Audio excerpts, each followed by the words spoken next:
Aron, last year Arsenal made it all the way to the semi-finals in the Europa League. So first of all, can you cast your mind back and relive for us some of that campaign? Yeah, obviously it was a very good campaign for us, but we couldn't quite capitalise on the home leg against Atletico, so it was always going to be difficult. But yeah, hopefully this season we can have another strong performance and get all the way to the final.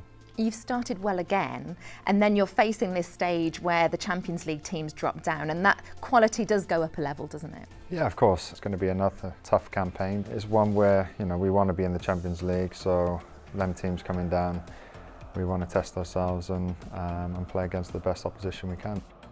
Everyone's getting used to a new look Arsenal. Gone are the days of Arsene Wenger now, it's Unai Emery's era. What has he brought to the club that has been different? Now it's a bit more tactical with different opposition, whereas before Arsene believed in us playing a similar way in every game and taking the game by the scruff of the neck. The odd occasion that we have done that, we've scored some really good goals from it as well, with a lot of passes and great play between the players, so that's the biggest difference really. Yeah. An individual moment that we want you to also reflect on was a goal at CSKA Moscow. What a strike that was. So your memories of that and at the time how it went down with your teammates.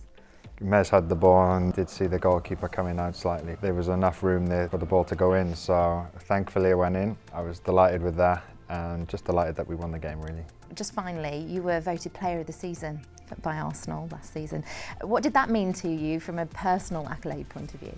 I put in a lot of hard work throughout the season and try and give my best every time I go out there. You know, I always try and help my team win games.